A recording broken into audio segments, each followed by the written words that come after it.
France Info. François Hollande l'a déclaré jeudi, il ne renoncera pas à la loi sur le travail. Et pourtant, le gouvernement rencontre beaucoup d'obstacles pour faire passer cette loi.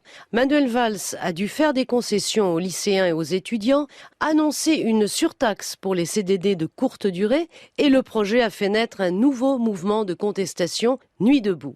Alors pourquoi tant de difficultés? Nous en parlons avec vous. Juan José Dorado, vous êtes correspondant du groupe de presse espagnol La Réunion et Luisa Pache du site italien Valier dei Templi, l'Espagne, l'Italie, deux pays où l'on a déjà réformé le code du travail.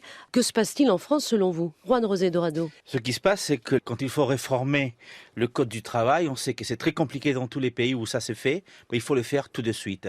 Le cas espagnol, le gouvernement de Rajoy est arrivé au mois de novembre 2011 au gouvernement. Au mois de janvier, le code du travail était réformé et voté au Parlement. Mais c'est vrai que quand on réforme en fin de quinquennat, c'est forcément raté, puisque cette réforme, encore une fois, est une réforme qui amène beaucoup de contestations. C'est le cas en France. Il aurait fallu le faire beaucoup plus tôt. Luisa Pache. C'est clair que dès qu'en Italie aussi, dès qu'on a commencé à toucher à la réforme du travail, il y a eu des contestations. Maintenant, on ne suit plus trop bien qu'est-ce qui est retiré, qu'est-ce qui est mis.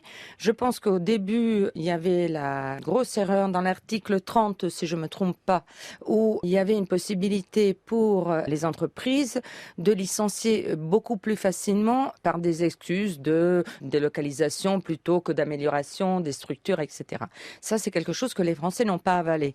Et ça m'a rappelé les manifestations qu'il y a eu en Italie pour la sauvegarde de l'article 18 qui protège en Italie du licenciement sans juste cause. Les gens se sont fixés sur la défense de cet article. Maintenant, j'entends en France, sur les plateaux, dans les journaux, etc., brandir le fait qu'en Italie, Renzi a réussi à faire passer le Job Act comme quelque chose de magnifique. Non, on a à nouveau une forte montée de chômage tout confondu. Pourquoi? Parce que pendant une certaine période, les cotisations sociales de la part des entrepreneurs avaient été fortement baissées. Et puisque maintenant on revient aux cotisations normales, on redescend. Donc je ne comprends guère cet enthousiasme vis-à-vis de Renzi. Alors il y a ce mouvement de protestation Nuit debout. Est-ce qu'il est en train de s'installer comme Podemos par exemple? Juan José. Il y a beaucoup de ressemblances entre Nuit debout et les indignés espagnols du 15e. Mais quand on commence à gratter, on voit que ces ressemblances sont pas vraiment réelles. C'était un ras-le-bol par rapport aux expulsions qui étaient faites en Espagne. C'était par rapport à une montée de chômage à l'époque. Je vous rappelle, on était à 25-26% de chômage. En France, quand on va sur la place de la République, on voit déjà que peut-être ils sont un peu plus politisés qu'ils ne l'étaient à l'époque en Espagne.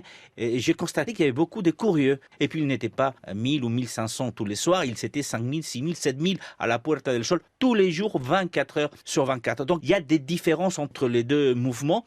Mais ce que je trouve, entre guillemets, sensationnel, c'est cette envie des gens qui sont en République, qui sont dans n'importe quelle place de France aujourd'hui, de montrer leur ras-le-bol. Le ras-le-bol maintenant, ce n'est pas que les manifestations, c'est aussi aller s'asseoir par terre et parler d'éducation, parler d'écologie, parler des santé. Ça fait plus d'une vingtaine d'années que je suis en France, j'avais jamais vu ça. C'est un mouvement qui va s'installer selon vous, Luisa? Je ne suis pas sûre qu'il va s'installer et rester. C'est un moment de discussion, d'échange.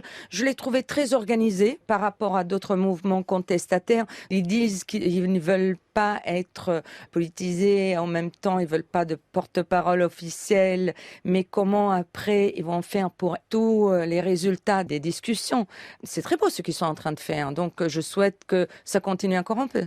Mais il ne s'installera pas selon vous? Je crains que s'il va pas être mieux structuré, il va s'estomper. Juan José. L'expérience espagnole a montré que pour s'installer, il faut que ces gens qui s'assoient dans la place de la République et qui discutent aillent après dans leur quartier et ils s'installent dans leur quartier, dans les associations. C'est comme ça que ça va pouvoir s'installer. Et en France, aujourd'hui, je ne vois pas ça possible. En tout cas, François Hollande sera obligé de tenir compte de ce mouvement. Il a dit qu'il voulait le maintien de la loi El Khomri, mais qu'il y aurait des corrections. Donc il va être obligé d'en tenir compte. Vous l'avez trouvé convaincant jeudi, Juan José? Pas du tout, parce qu'il annonce des corrections au Parlement, quand on sait qu'il y a eu pratiquement 1000 amendements à cette loi en commission. Il a réussi ce tour de force d'avoir contre lui les syndicats, les étudiants et même le MEDEF qui, au début de cette loi, était pour. Donc non, il n'a pas été convaincant, il va avoir beaucoup de difficultés. Louisa? Avec tous les amendements qu'il y a maintenant, déjà, je vois un mécontentement de tous les côtés. Donc, je ne sais pas comment ils vont la passer de force. J'ai pas trouvé, par contre, Hollande convaincant dans le sens il a défendu certaines choses. Mais il y a quelque chose qui m'a étonnée. Je prends le jeune universitaire économiste. Et lui a répondu, pour les étudiants, on a plus de boursiers et plus d'aides pour le logement, etc.